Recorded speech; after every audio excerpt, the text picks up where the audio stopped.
Hi hello ಎಲ್ಲರಿಗೂ ನಮಸ್ಕಾರ. ಆಹಾರ ವಾಹಿನಿ ಯೂಟ್ಯೂಬ್ ಚಾನಲ್ಗೆ ಸ್ವಾಗತ. ತುಂಬ ಈಸಿ ಕ್ವಿಕ್ಕಾಗಿ ಮಾಡುವ ಉತ್ತರ ಕರ್ನಾಟಕ ಟೊಮೆಟೊ ಉಪ್ಮಾ ರೆಸಿಪಿ.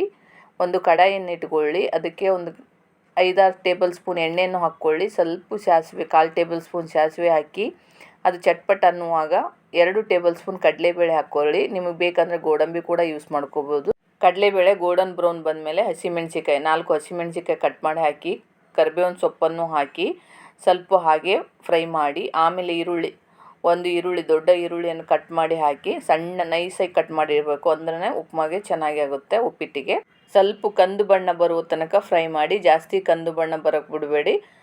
ಲೈಟಾಗಿ ಕಂದು ಬಣ್ಣ ಬಂದಮೇಲೆ ಇದಕ್ಕೆ 1 ಗ್ಲಾಸು ಉಪ್ಪಿಟ್ಟು ರವೆ ಅಂದರೆ 2 ಗ್ಲಾಸು.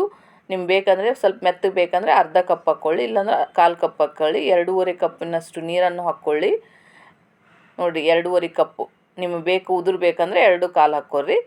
ಇದನ್ನು ಹಾಕಿ ಹಾಗೆ ಟೊಮೆಟೊ ಕೂಡ ಹಾಕಿ, 1 ಟೊಮೆಟೊ ಕಟ್ ಮಾಡಿ ಸಣ್ಣದಾಗಿ ಕಟ್ ಮಾಡಿ ಟೊಮೆಟೊ ಹಾಕಿ, ಉಪ್ಪನ್ನು ಕೂಡ ಹಾಕಿ ರುಚಿಗೆ ತಕ್ಕಷ್ಟು ಉಪ್ಪು ಅಥವಾ 1 ಟೇಬಲ್ ಸ್ಪೂನ್ ಉಪ್ಪನ್ನು ಹಾಕಿ.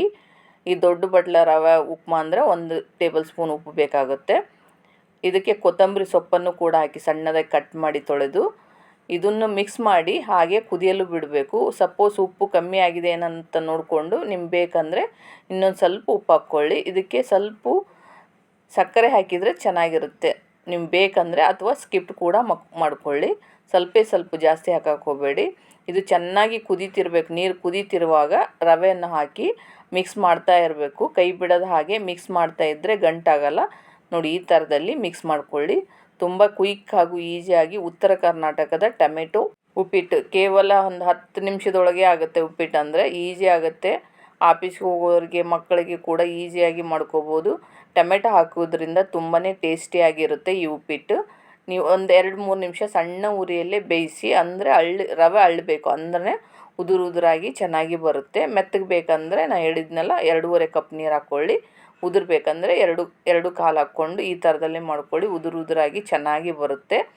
ತುಂಬ ಟೇಸ್ಟಿ ಕೂಡ ಆಗಿರುತ್ತೆ. ಇದು ತೆಂಗಿನಕಾಯಿ ಚಟ್ನಿ ಒಡನೆ ಸೇವಿಸಿದರೆ ತುಂಬ ರುಚಿ ಇರುತ್ತೆ, ಅಥವಾ ಉಪ್ಪಿನಕಾಯಿ ಜೊತೆನೂ ಹಚ್ಚಿ ತಿನ್ಬೋದು, ಅಥವಾ ಇದರಲ್ಲಿ ಮಿಕ್ಸರ್ ಹಾಕ್ಕೊಂಡು ತಿನ್ಬೋದು.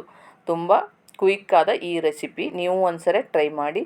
ಉತ್ತರ ಕರ್ನಾಟಕ ಮದುವೆ ಮನೆಯಲ್ಲಿ ಆಯಿತು, ಹಬ್ಬದಲ್ಲಿ ಆಯಿತು, ಉಪ್ಪಿಟ್ಟೇ ಫೇಮಸ್ಸು.